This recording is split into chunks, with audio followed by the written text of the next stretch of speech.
We delight in the beauty of the butterfly, but rarely admit the changes it has gone through to achieve that beauty.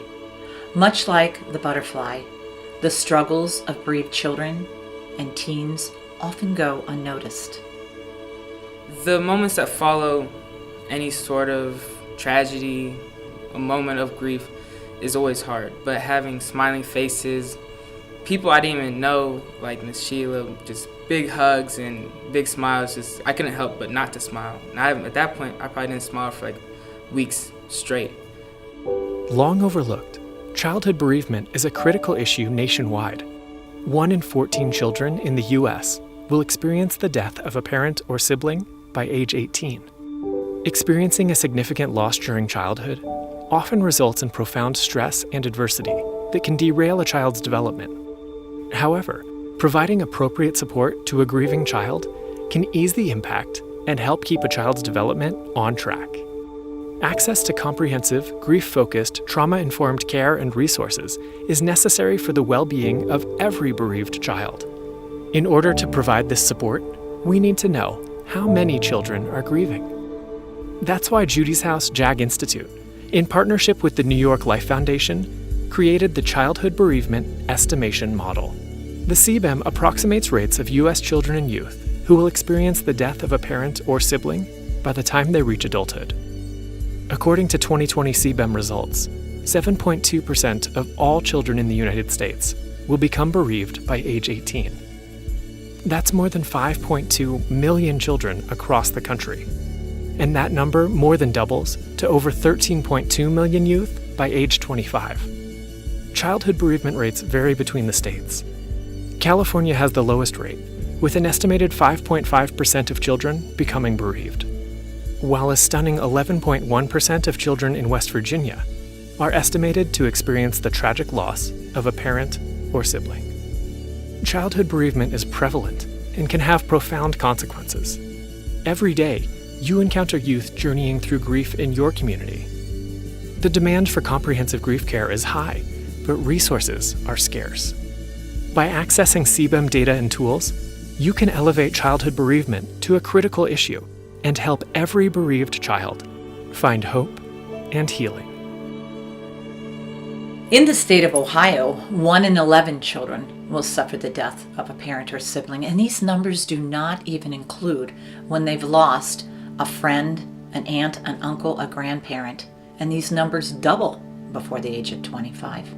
When a child or teen experiences the death of a family member or a close friend, it can rattle them to their core, leaving them shaken, their future uncertain, and often they feel disconnected from family and friends, leaving them feeling set apart and misunderstood. This is where we come in, you and I. I'm Sheila Montefiore, founder and executive director of Companions on a Journey, fondly known as COJ. Last year, our COJ bereavement team supported over 70 school-based grief groups and more than 250 individuals during our healing events. In addition to their training, our teams utilize many and all resources available to them, including 1,000 Slinkies, 65 pounds of barbecue, 2,400 desserts, 2,900 snacks, and 982 pizzas. As Sheila always says, the way to connect to a grieving child's heart is through their tummy. This year, our theme at the beginning of 2020 was a clear vision. We thought for sure this would guide us along our way as we tried new things and instituted new groups. However, by about mid-April, like the rest of you, we knew this year was like no other. As we prepared for National Children's Grief Awareness Month, we realized, yes, in fact, 2020 has made our vision clear. We must continue to support these grieving children, and we can only do it with your help. Each fall, throughout November, we join with the National Alliance of Grieving Children to raise awareness about the prevalence of childhood bereavement. At COJ, we serve over 1,000 students in over 43 schools.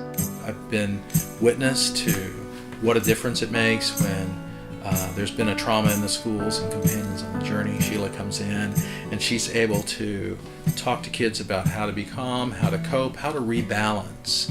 With your Slinky, sometimes you're unbalanced, which when you're down here, you're kind of sad. And then when you're up here, you're kind of balanced and happy. You know, bad days that sink down, and then when they come back up, they become good days, but they can always become off balance, and we're trying to create a balance. But just like grief, our slinky can mean a lot of things to different people. And for me personally, what the slinky meant to me is a symbol of hope. My friends, my family, they bring me up and they help me not to think about the bad times. I found out that to remove walls, I needed other people. Without COJ, I definitely wouldn't have started, taking my wall down and opening up to the world and allowing others to love me. I mean, I'm very, very thankful for them every day. I think it's so hard for us as adults to process grief, and then you think about kids and how they really don't know how to express their grief. And I think that Companions on a Journey gives them that place to have that school support to learn how to express their grief. Because for children it is very different, and sometimes it is through an art or a craft that they really get to express their grief, and also helping them kind of find the joy again. Because I think when you go through a loss that terrible, you just think, I'm never gonna laugh again, I'm never going to experience joy again. You're probably going to need a really good support group to give you that strength, to give you that hope of that there is a way to survive this and get through it with other people. We have a big, bold vision to create a world where no child, teen, adult, or family grieves alone. We provide support and connection. Our goal is to meet a child wherever they're at on their journey and follow them through their graduation. Because a child's grief is ongoing, visiting them through all the milestones of their lives. We're asking you to do one of two things today, and maybe both if you can. Be a COJ ambassador. Share this message, share the video, share our mission with 20 friends. Donate whatever you can. Become an ongoing monthly donor to help with that food or those supplies. Become a one-time donor and support a group or support a school. Even $20 a month will help us provide support to at least 3 children in need. Today, on National Child's Grief Awareness Day, we invite you to join us. Join us. Help us give these grieving children here in Ohio, right in our community, the wings they need to soar. Let's educate, equip, and honor all who are grieving.